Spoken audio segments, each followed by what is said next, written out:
Olá, tudo bem? Eu sou Clarissa De Franco, você está no canal Persé no Caminho dos Sonhos. E você pode mandar para a gente seu sonho no clarissadefranco@hotmail.com. Lá a gente interpreta sonho, né? A gente conversa um pouquinho, vai, né, entendendo o contexto do sonho para você e depois a gente traz o sonho aqui para o canal se você autorizar, tá bom? E a nossa linha é junguiana.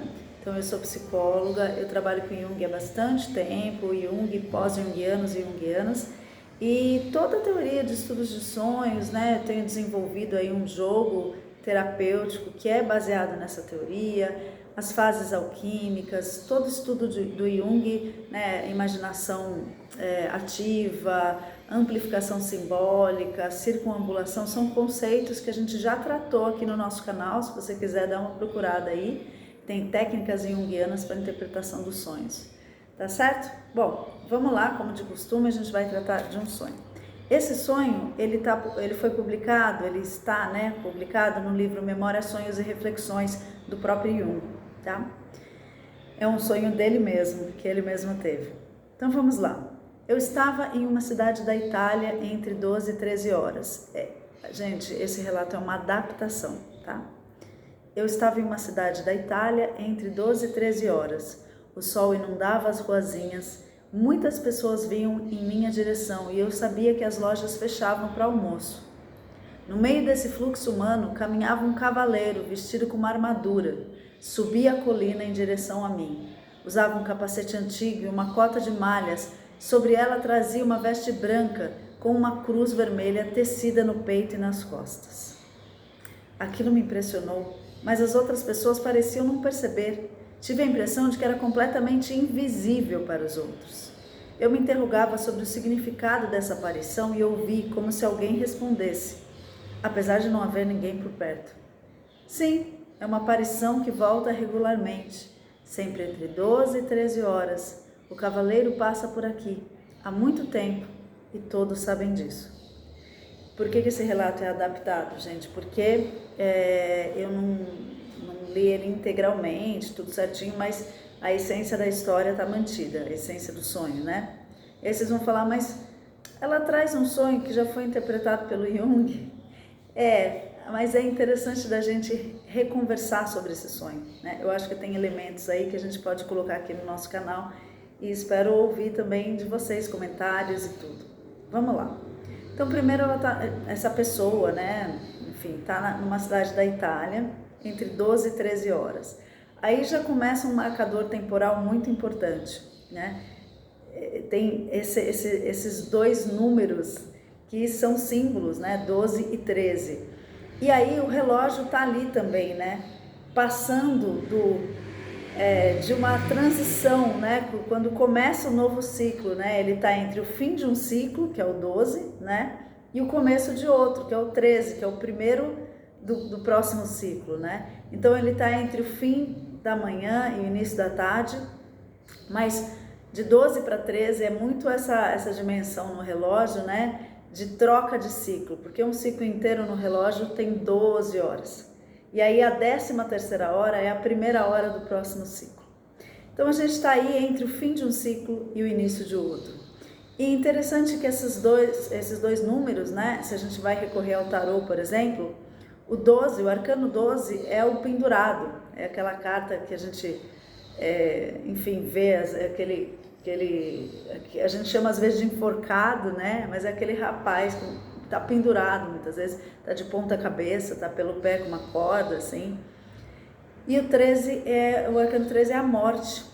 Então, tá entre dois arcanos, que um tá ali numa situação estagnada, numa situação que depende de fatores externos para sair daquela situação. Então tá pendurado, né?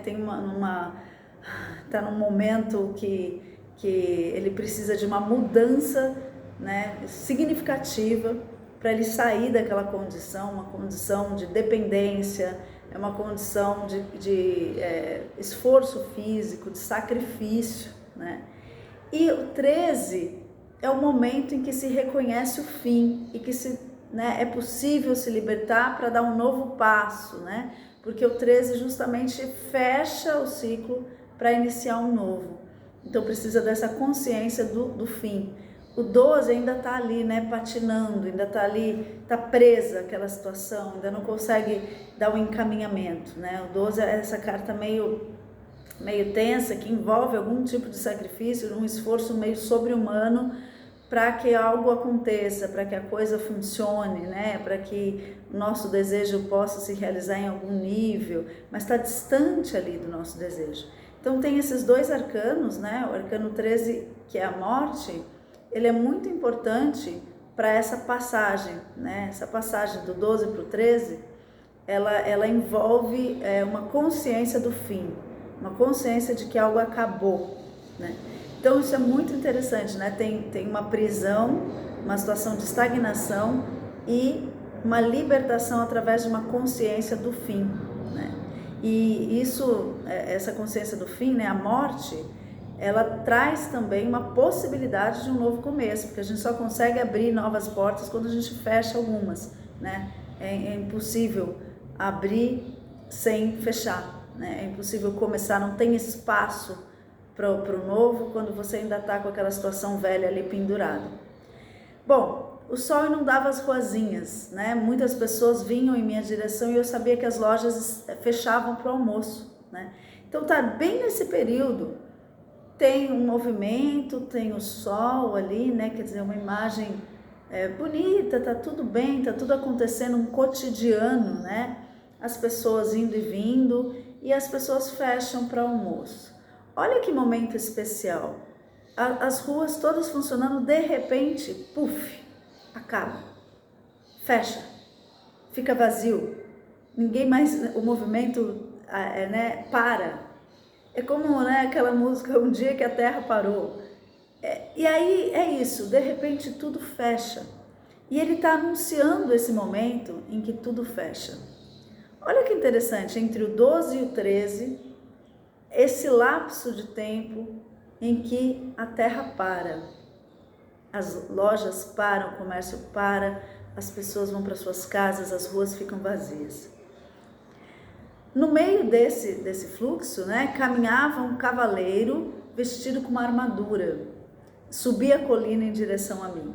Sempre as imagens de subida, né, elas envolvem uma perspectiva de sublimate, ou seja, já falou disso aqui várias vezes. Então, subir é você olhar aquela situação desde outros pontos de vista, outras perspectivas, que você está se elevando ali, você está desde uma perspectiva mais mental, né, podendo olhar o problema como se ele fosse de outra pessoa, olhar de fora, assim, né? Então aquele cavaleiro está subindo, essa imagem, né? E está subindo em direção ao sonhador ou à sonhadora, no caso é o sonhador que é o Jung, né? E aí esse cavaleiro que tem armadura, tinha uma veste branca com uma cruz vermelha trazida no peito e nas costas. Essa vestimenta, ela lembra os templários, né? Os cavaleiros dos templários, que eles guardaram o Graal por muito tempo, né? Eles são os grandes guardiões do Santo Graal. Então, dessa linhagem, que seria a linhagem sagrada, né? Do sangue de Cristo, né? Então, é muito interessante de pensar que essa visão meio medieval, né? Porque os cavaleiros templários remetem a uma idade medieval aí. Essa visão medieval, ela tá ali no meio de uma cidadezinha da Itália que, né, normal, com fluxo normal, bem numa transição entre uma estagnação, uma prisão, um sacrifício e uma morte, e um momento em que tudo fecha para balanço. Tem essa aparição medieval, então vem, né, algo que claramente está se remetendo a uma situação antiga, né, e uma situação, sabe, sagrada. Ela tem uma sacralização muito importante, porque ele guarda, né, os templários são os guardiões do Santo Graal. Então tem essa sacralização. E a cruz, né, a cruz é um símbolo muito forte. Ela traz tanto a verticalidade quanto a horizontalidade, né? Então é um cruz é um simbolismo de verticalidade, ou seja, união entre terra e céu, né? Entre matéria e espírito, e horizontalidade, que é a perspectiva de que todos os seres têm iguais direitos, né? Tem uma lógica horizontal. Então, o cruzamento dessas duas dimensões, né? A vertical e a horizontal, promove um exercício sagrado, né? Que está ligado ao cristianismo, mas está ligado também a outras tradições. A gente tem a cruz egípcia ansada, né? Que era uma chave para o mundo também, né, dos mortos, dos espíritos, o mundo dos mistérios. Então a gente tem aí que justamente essa ponte, né, a cruz como uma ponte entre a humanidade e a espiritualidade. A gente tem essa ponte importante. Claro, um símbolo de proteção sempre, né, um símbolo de muita proteção. E aí a gente tem, ele fala que as outras pessoas, essa situação impressionou, mas as outras pessoas pareciam não perceber. Ele teve a impressão de que essa aparição, esse cavaleiro com essa armadura, ela é completamente invisível para as outras pessoas, né? E aí ele ficava assim, se perguntando, nossa, o que é isso? O que é essa aparição? O que está acontecendo aqui? E uma voz, mesmo não tendo ninguém, uma voz fala, é uma aparição mesmo, que volta regularmente, sempre entre as 12 e 13 horas, esse cavaleiro passa por aqui e todo mundo sabe disso. Olha que interessante, gente, quer dizer, aí confirma o que ele estava, né, desconfiado, que ele fala, nossa, que coisa esquisita, né, um cavaleiro medieval, o que isso tem a ver, que coisa deslocada, o que é isso? Confirma, fala, é uma aparição mesmo, todo dia, entre 12 e 13 está aqui. O que é isso, gente, uma aparição? A aparição é fantasma. A aparição é aquilo que surge no nosso inconsciente, surge ali como uma fantasia, uma visão, uma miragem, uma imaginação, né? Um fruto da imaginação. Enfim, que está ali e tem a ver com os nossos medos, geralmente, tem a ver com coisas não elaboradas, né? No caso... Ixi, tem uma cachorrada aqui, desculpem. No caso desse sonho, não se refere a algo com medo, né? O sonhador não relata medo. Espero que vocês estejam me escutando, porque tem muito cachorro aqui. O sonhador não relata medo, o sonhador relata um estranhamento, né? Uma coisa assim, uma impressão, tem algo... O que é isso, né? Tem um estranhamento. Então, não é exatamente um fantasma que dá medo, mas é algo que volta todos os dias, uma aparição que volta todos os dias. Gente, tem uma aparição medieval, tem algo do passado que está se materializando aí para esse sonhador, no caso Jung, né? Todos os dias, e que é uma figura forte, que é meio sagrada, que é antiga, né? E que está ali na frente dele se materializando. O Jung, lá no Memórias, Sonhos e Reflexões, ele traz uma importante interpretação desse sonho, dizendo que tem a ver com a relação dele com Freud, que se rompeu num determinado momento, mas que foi muito intensa e muito importante ao longo de anos. E nesse momento, né, que se rompe, ele ainda fica ali com mal-estar. O Freud era muito importante, né? O Freud era um mestre também para ele, de certa maneira, assim, foi um contato muito forte. E aí o Freud, ele foi para o Jung se tornando obsoleto, se tornando antigo. As ideias dele não combinavam mais com as do Jung, né? As ideias do Freud não combinavam mais com as do Jung. E ele foi sentindo que Freud era muito conservador, era muito fechado, era muito antigo. E também aquilo ficou num passado da vida dele. Mas o Freud era quase um mito, um deus, né? Ele era muito importante.